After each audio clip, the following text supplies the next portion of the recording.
आज हामी जाँदैछौँ कीर्तिपुरमा अवस्थित बाघ भैरव मन्दिरको दर्शन गर्नको लागि। मन्दिर जान लाग्यो बाबु।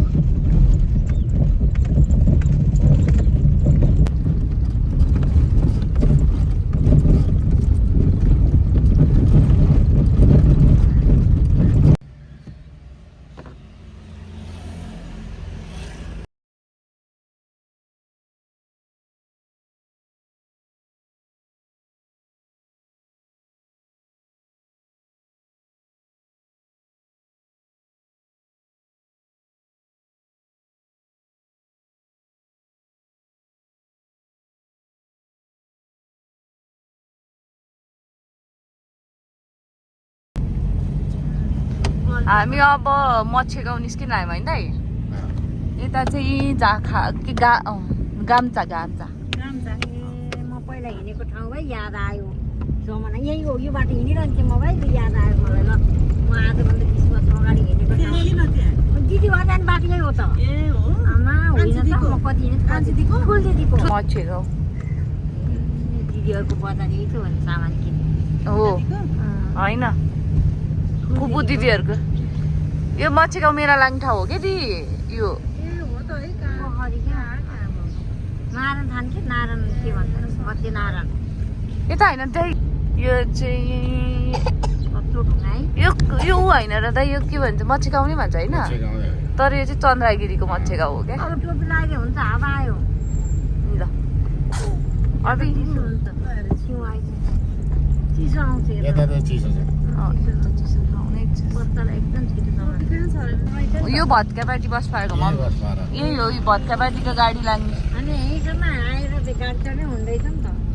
है अहिले फर्किँदा अब यहाँबाट सिधै माथि जाने अनि पुष्पलाल पार्क आउँछ। त्यो गाडी है पुग्छ होइन।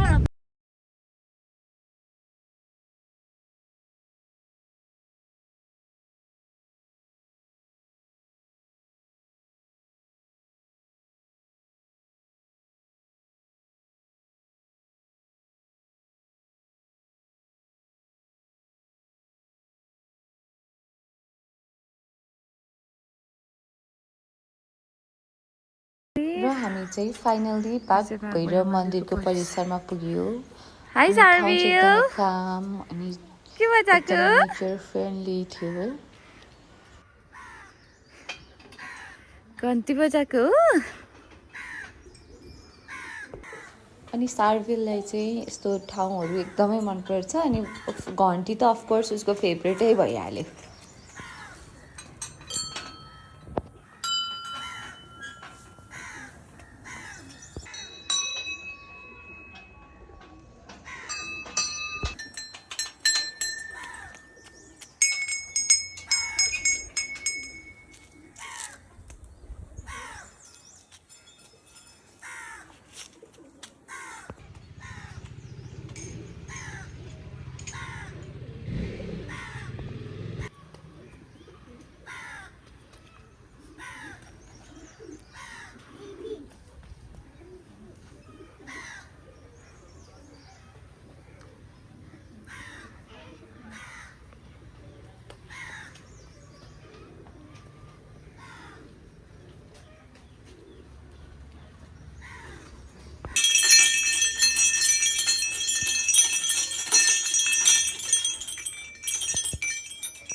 आजभन्दा 20 वर्ष पहिला आएकोमा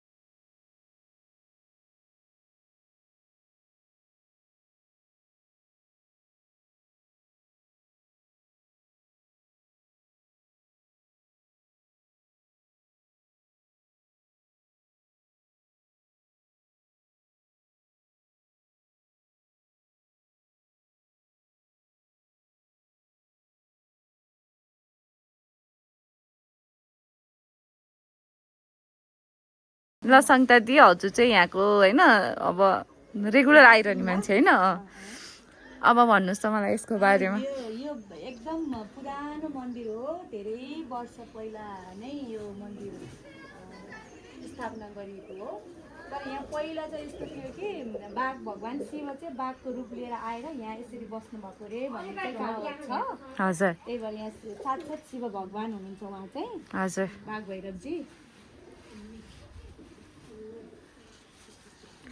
कस्तै स्ट्रक्चर पनि सेम ल मम्मी पूजा गर्दै हुनुहुन्छ र यसरी नै हामीले पूजा गऱ्यौँ इन्जोय गऱ्यौँ तर हामीसँग खासै धेरै टाइम थिएन अनि बिहान पनि हामी अलिक ढिला नै घरबाट निस्केको भएर चाहिँ हामीलाई भोक पनि लागिसकेको थियो सो त्यहाँ पुग्दाखेरि चाहिँ लगभग 11 उसको ध्यानै दिदी बसिसकेको थियो त्यही भएर हामीले चाहिँ धेरै टाइम नआइकन घर फर्क्यौँ बाई बाई शार्विल बाई गरिदियो बाई बाई हेर बाई भनेको मम्मी पनि बाई गर्दैन ल बाई